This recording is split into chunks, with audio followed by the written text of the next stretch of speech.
Bom, aí a gente compreendeu o que são os hábitos e como eles funcionam. Depois a gente compreendeu por que os hábitos são bons para os negócios.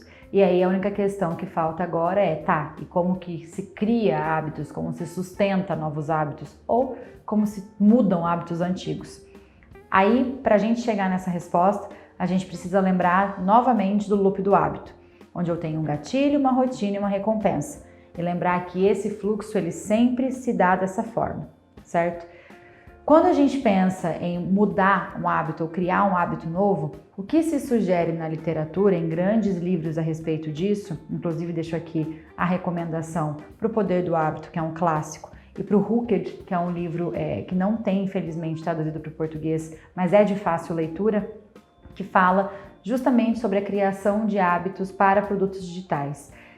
Tanto em uma literatura quanto em outra, você vai encontrar a mesma sugestão para mudança e manutenção de novos hábitos, que é mantenha o gatilho, mantenha a recompensa, muda só a rotina. Então esse ponto é extremamente importante. Se você está numa fila e você sabe que você precisa passar o tempo e você tem o anseio de segurar o celular e entrar numa rede social, mas você não quer mais esse hábito para sua vida, você quer desistir das redes sociais, a indicação é que você troque somente a ação. Então, sentir a necessidade de passar o tempo, mas eu tenho aqui na minha bolsa uma palavra cruzada. Ou eu vou abrir um outro aplicativo de notícias, vou abrir um podcast.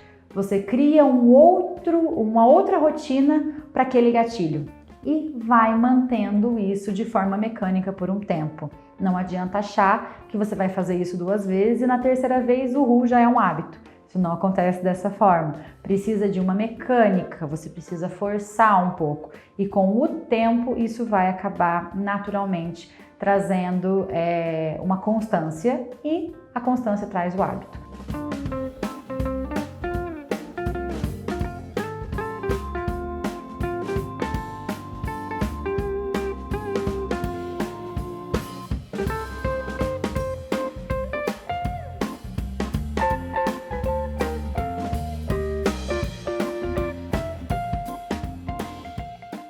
Então, a dica principal, a dica de ouro é essa. É você trocar efetivamente essa rotina e ter a mesma recompensa no fim. Quando a gente fala da construção de produtos com foco em hábito, a gente precisa criar anseios. Então, olhando de novo para aquela imagem do loop do hábito, a gente percebe que a gente trocou a rotina pela rotina desejada. Mas o que eu estou efetivamente gerando para o meu usuário? Eu preciso começar a compreender o que ele deseja realmente. Entender a psicologia humana é o que faz os produtos terem sucesso. Então eu tenho um gatilho, eu tenho uma rotina, eu sugiro uma rotina para o meu cliente a fim de que ele alcance a recompensa desejada e no meio de tudo isso eu crio também um anseio. O que ele está esperando? O que ele de fato deseja? Os hábitos criam anseios neurológicos e são esses anseios que tornam a rotina necessária. Então, inicialmente é um gatilho externo, depois ele se torna um gatilho interno. E o anseio por aquilo faz esse gatilho acontecer. E aí você começa a utilizar esse produto, você tem uma recorrência disso por conta desse anseio que foi criado. Um exemplo prático disso é o case da Pepsodent, que é um case tratado inclusive dentro do livro que eu sugeri, do Poder do Hábito. A Pepsodent, até essa marca de pasta de dente surgir, todas as outras pastas de dente, elas não tinham aquele sabor refrescante, elas tinham uma composição química efetiva para a limpeza dos dentes, mas elas não ofereciam a sensação de frescor que a hortelã ou a menta trazem nessas composições que a gente está acostumado.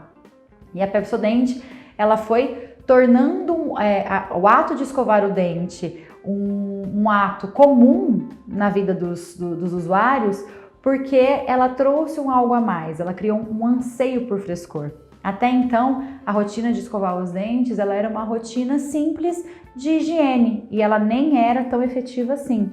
As pessoas escovavam os dentes uma vez por dia, uma vez a cada 2 dias.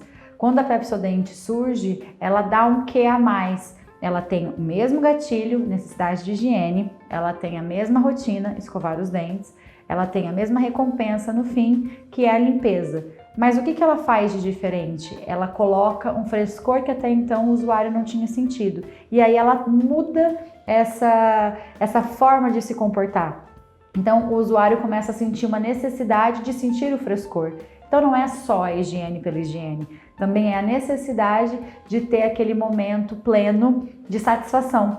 Então você cria um anseio além de tudo e aí você inicia todo esse processo novamente, mas dessa vez com uma frequência maior. Foi por conta da Pepsodent que a rotina de escovar os dentes ela se tornou mais difundida e mais frequente. Então as pessoas passaram a escovar os dentes mais vezes do que antes, por conta justamente dessa sensação que elas queriam sentir.